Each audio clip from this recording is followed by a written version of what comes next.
Hello there, Zinger. Okay, wow, that's funny. Hello there, Zinger Nation. This is Justin, again, hitting my music cue twice in a row, which brings us to our musical theme of the day. As it is, we have one of my favorite people that's out there promoting the NFT space, although he may not know it, ARTZ with a Z. He is ARTZ on at twitter.com. And he has been doing awesome work in terms of like putting out some of the earlier hip hop based, music based NFTs, which was interesting. He and I did an interview about that last year in one of my columns, but also like I really liked what he had to say about promoting NFTs and about creating a actual active community that's interacting, you know, because like I get the feeling that like a lot of people say that communities are what NFTs are about, and you've got NFT projects trying to add community after they do the release. But especially with some of the generative projects, you get the feeling that what you've got right now is a lot of Discord server and, you know, like them trying to tack something on to equal utility to what had happened before. Like they're adjusting to the trend rather than leading the trend. ARTZ was already working with creating these communities before NFTs even came along. So I thought he would be a very cool person to talk to today. I'm going to go ahead and bring him in. He also has an album dropping.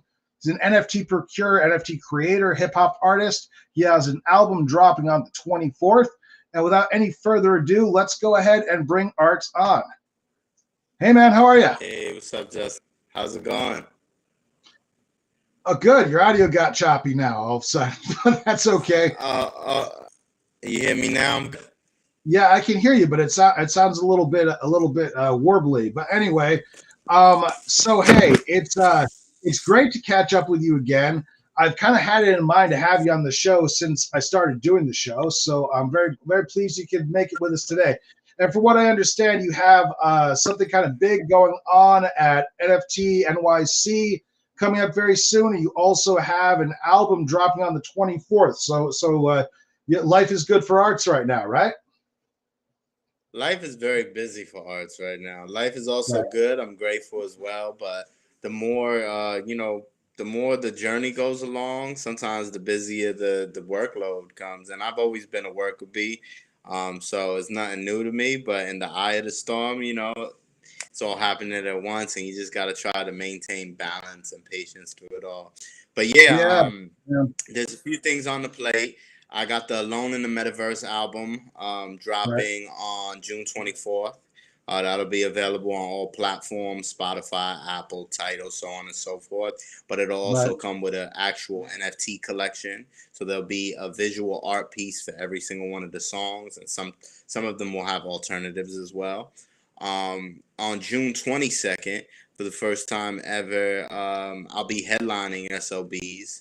And this will be the album release for Alone in the Metaverse, but it'll also be an NFT hypebeast powered event where I'll bring together the community, showcase a bunch of art from not only the album, but also from Niger Dow, which is one of the sponsors. We'll be showcasing 15 different African artists that are amazing.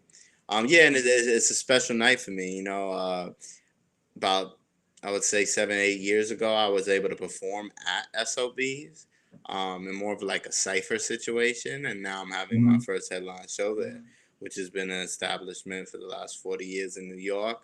And like you said, this year has been like one of a hell of a year. Everything from being written by the amazing people like you and Benzinga, Time Magazine, write-ups to shows with Busta Rhymes. It's been kind of crazy to like live out my journey and these things to kind of come into fruition in a very unconventional way. It's kind of funny because a lot of legendary artists are like, they take their fame that's already well established and then try to use that to leverage their way into the NFT space. For you, it seems like NFTs really kind of elevated your game. Would you say that's correct? I would say that NFTs added a bit of more intricacy to how people received my narrative and my story. Because I was doing NFTs before NFTs were here, right? So all of my music for the past 8 to 10 years came with actual exclusive merch. It came with comic books, paintings, things of that nature, you know.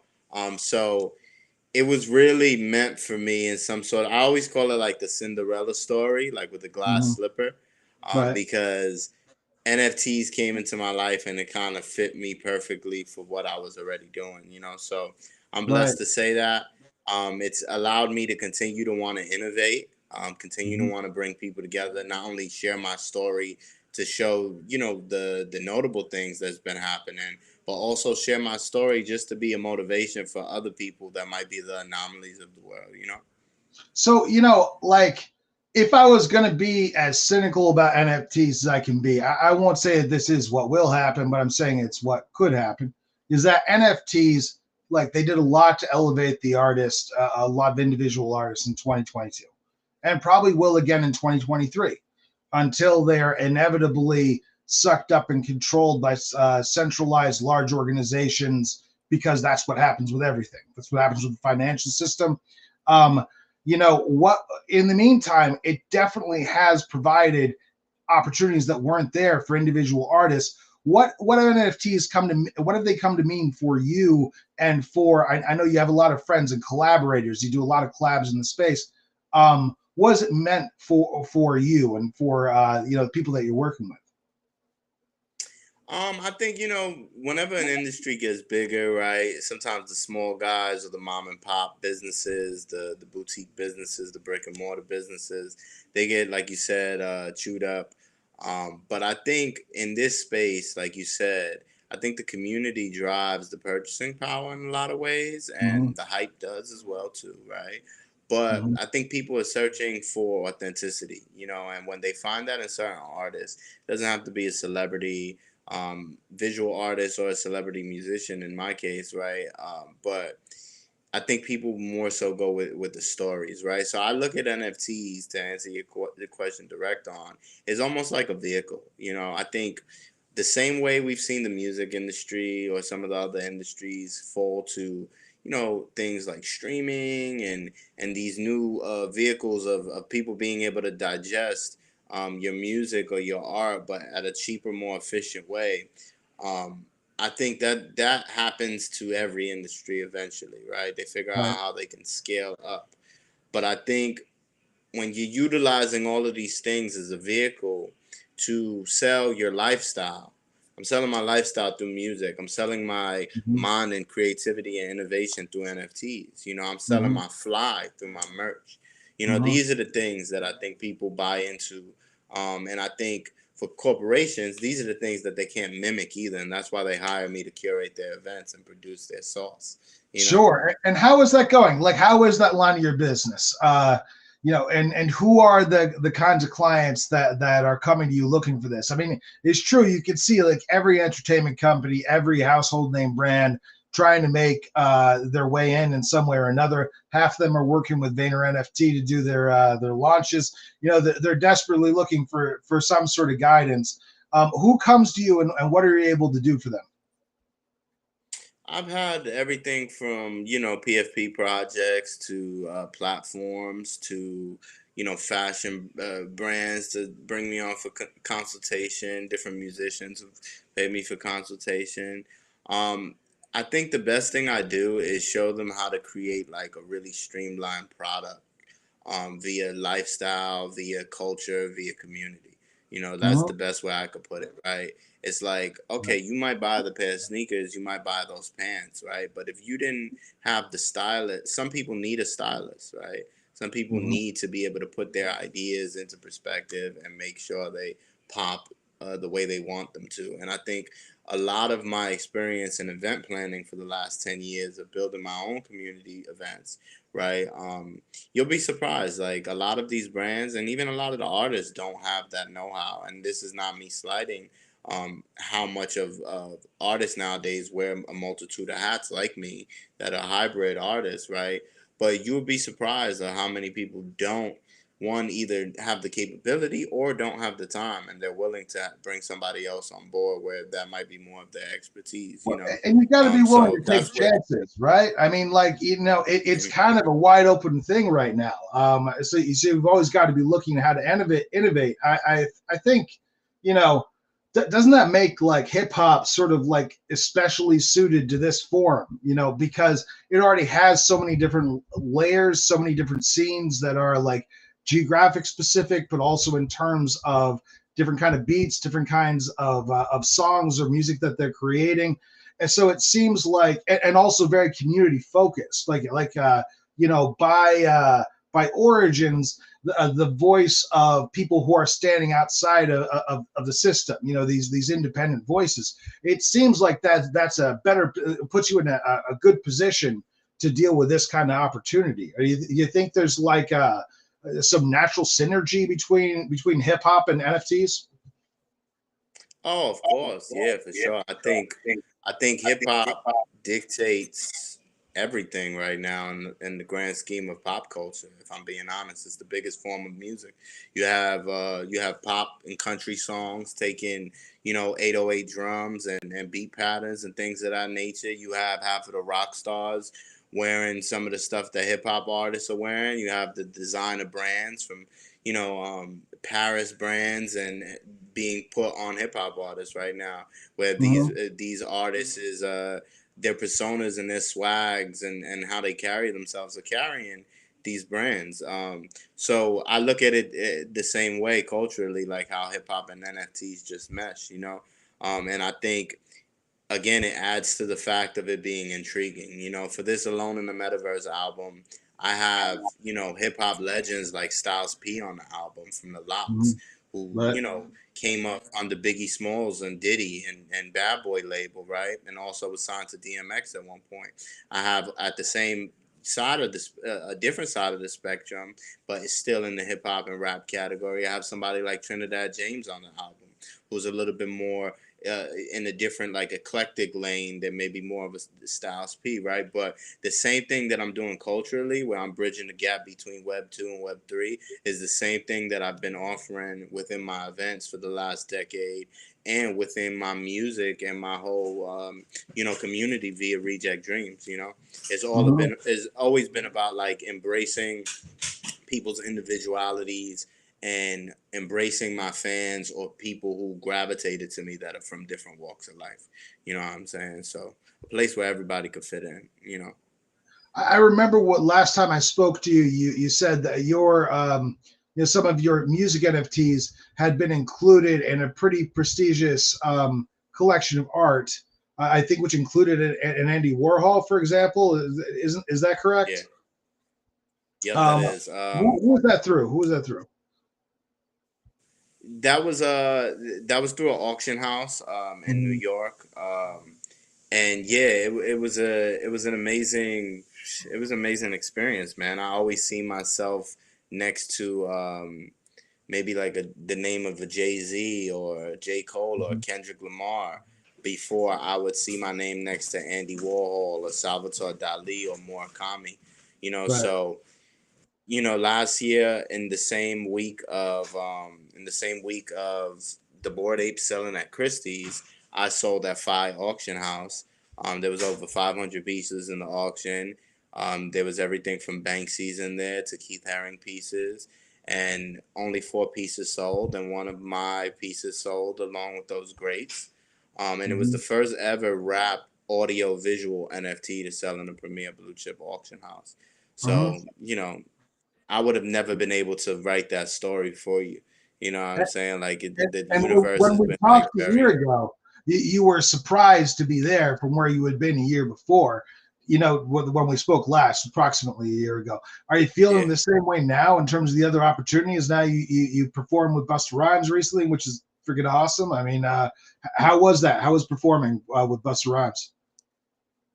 Oh, that was crazy, man. But I think the craziest thing is like, my whole life I felt like I've been this person. Mhm. But the timing of it doesn't always work out to when you want it to happen. It works out to Right. when you've earned it, and to when the universe delivers it to you and you're just there for it. So I'm not only performing with Busta Rhymes, Nori, Murder Beats, but I'm also booking these acts too. Right.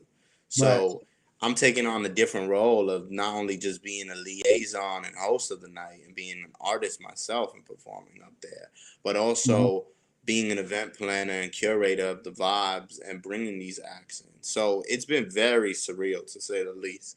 I have to pinch Mm-hmm. myself, and sometimes I have such a pursuit for greatness that these things, one, don't feel real, and when I do them, I'm already on to like what's the next thing I'm gonna do. Like how can I outdo what I just did? Right. So it's always that tug and pull of trying to be the best me and continue to manifest the things that were once dreams that are now turning into realities for me. And you've taken a lot of opportunities to bring. I mean, you had just done tons of collabs last time we had spoken, and it seemed like that was like a Yeah. major point with the music that you were putting out. Like you're always looking to elevate other artists. Is that still a big focus for you?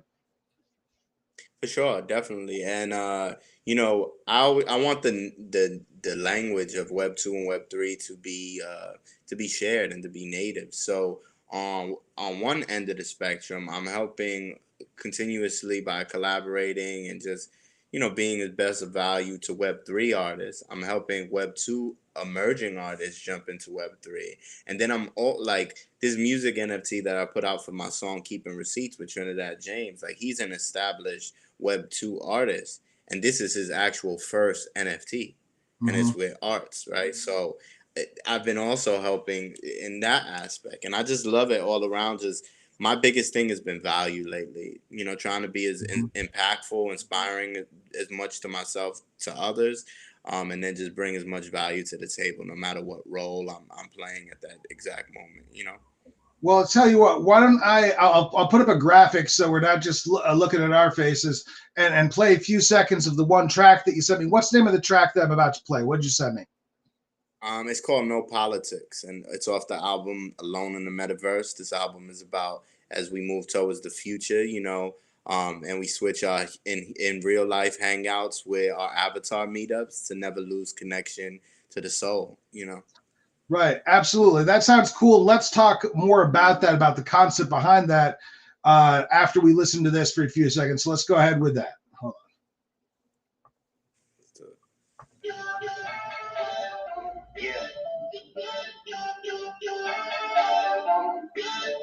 Huh?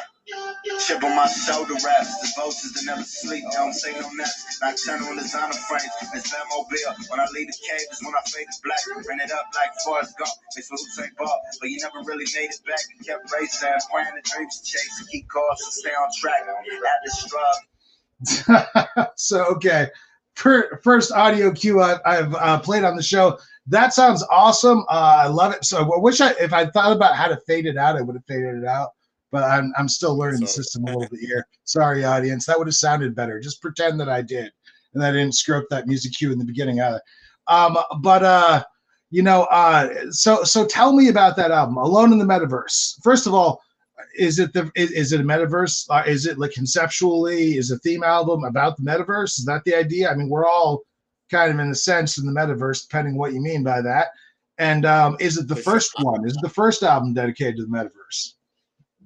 Yeah, so I wish you would have showed the actual graphic of the album cover. That might be in your email, so maybe later on you could showcase Okay, that sorry. one. Let me look for it. Go But ahead. yeah, so the album it's more of a play on. There's things about NFTs and the metaverse within the album. There's songs like a song called the NFT song, which stands for New Freedom to Sell.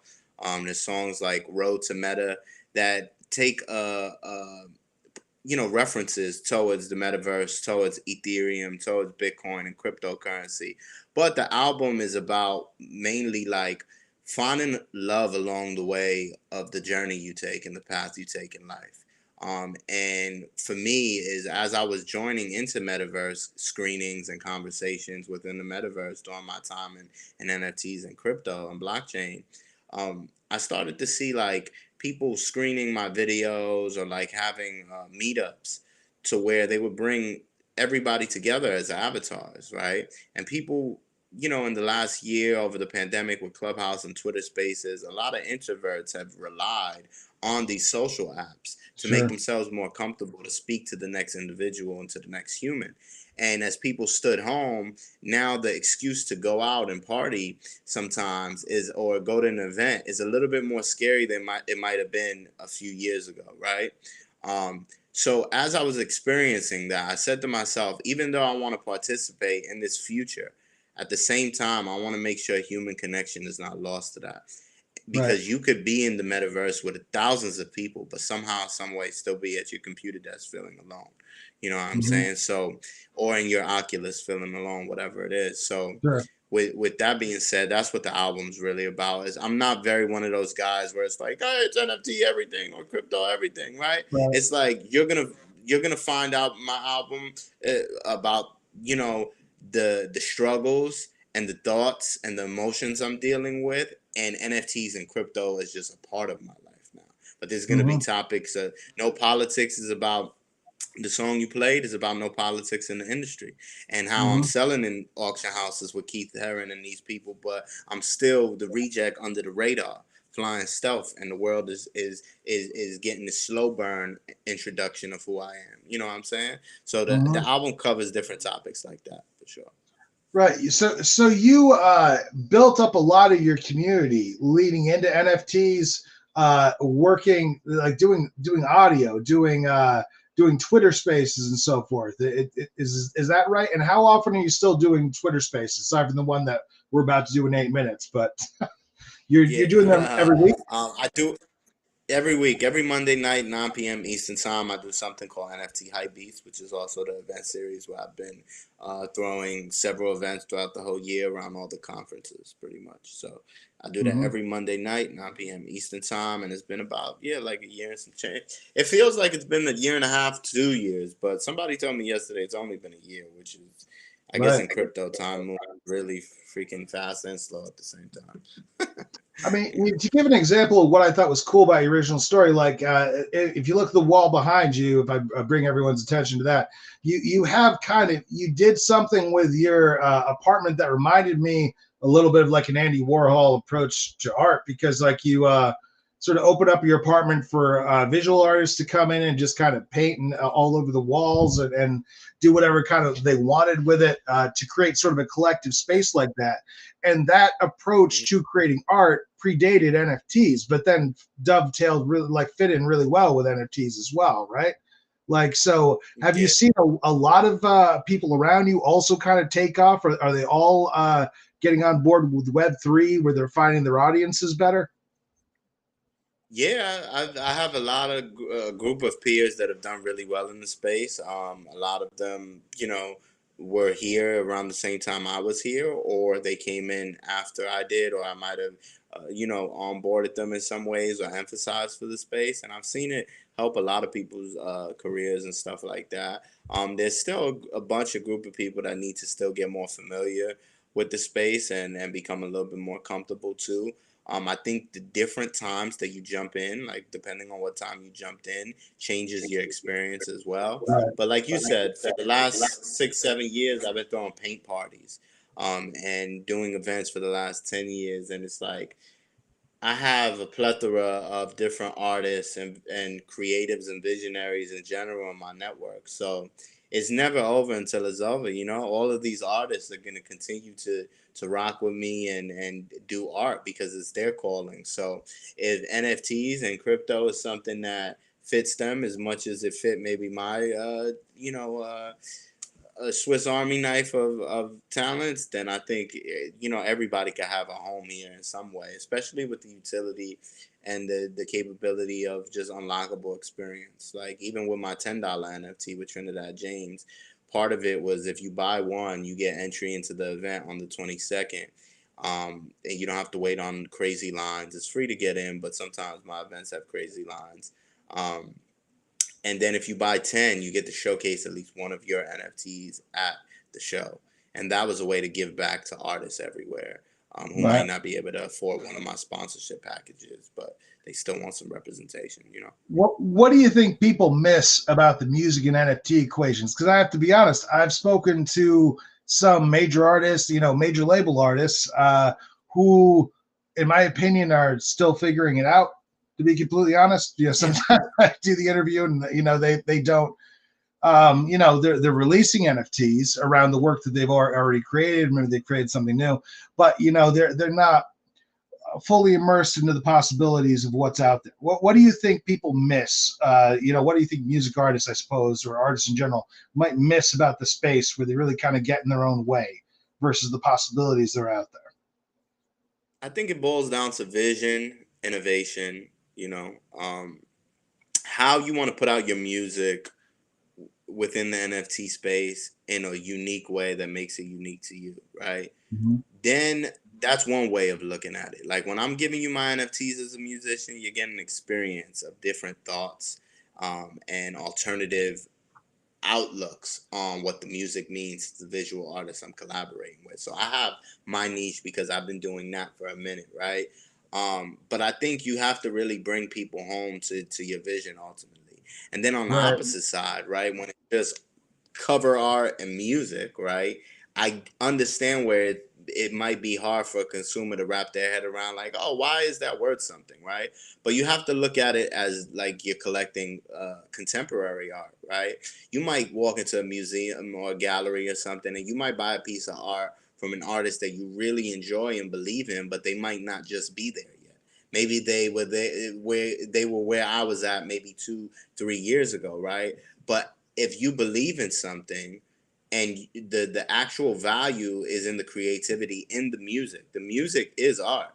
No matter how music has been saturated so much that now people place like almost no value on it because you can stream it anywhere for free. But the music is the art. So if you believe in the trajectory of the artist that you're collecting, then that in itself should do it for you, because that artist over time will grow in value. If you would have bought a Kendrick Lamar song 10 years ago as an NFT before he blew up, and now this guy's releasing classic albums, I would only imagine that this was going to be continue to grow in value, just like sneakers would do, or any collectible basketball card that you get, right? And then on the other side, like I said, imagine like an artist like myself or like an MF Doom, where all of their music comes compiled with different mediums of expression via art, so on and so forth. Yeah. These things become way ahead of its time, actually. Rest in peace. Yeah, rest in peace, MF Doom. So I would suggest all music artists to be as visual as possible, be as innovative as possible. And if you can't do it for yourself, feel free to call me at 1-800-ARTS. Well, why don't you give your Twitter handle? Go ahead and give us your Twitter handle again. For sure. It's ARTZ is Artsy. ARTZ ISARTSY. And if you're going to find my music or YouTube or Spotify or anything like that, it's ARTZ in all capitals, ARTZ. Right now, my Instagram just got reported and disabled for impersonating arts, which is the most hilarious thing. That means I've somewhat made it, right? That's kind of deep. You do a song about that. You got fucked up for impersonating yourself, Arts.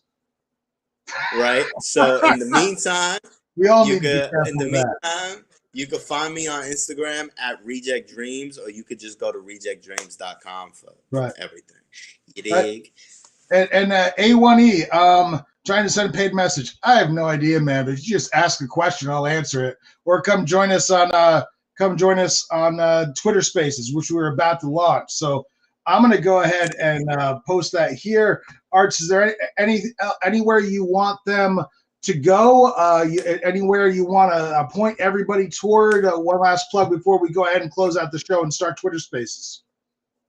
I would say hit my Twitter, hit rejectdreams.com, look at the pinned tweet. If you're going to be at NFT NYC, RSVP now for the 22nd, and then just, keep your eyes on the prize. And on the 24th, Alone in the Metaverse will be out. So, go check for that. You could, I'll be sharing a couple tweets on our Twitter Spaces of where you can find my music and NFTs, and rejectdreams.com. You can find all updates and news. Awesome. Arts, thank you so much for coming and talking to us. We're going to have a little bit more time to talk about what makes how to successfully hype a project. I think that's what we should try and talk about, make it a little bit more hands-on for listeners who want to interact. So come on, guys, come on over and talk to us on Twitter. I just posted it in the comments section. And please like and subscribe. It's always extremely helpful. I'm going to go ahead and we'll see you over there. ARTZ, thank you so much for joining us. You good, sir. Appreciate it. All right, there we go. Thank you, everyone. I will see you over on Twitter Spaces. I have already started, so come on over and ask questions. We love that stuff. So thanks. We'll talk to you soon. Here, I'll go ahead and close this out with ARTZ's song again, since I don't know, I have it. Why not? I don't have the album cover, though. You never felt the weight of the world, better yet, away from the plug, the scale of crack. I sold in the auction house, we keep hearing what they say about that. Brooklyn rapper, aristocrat, RC hipster, and a player Mac.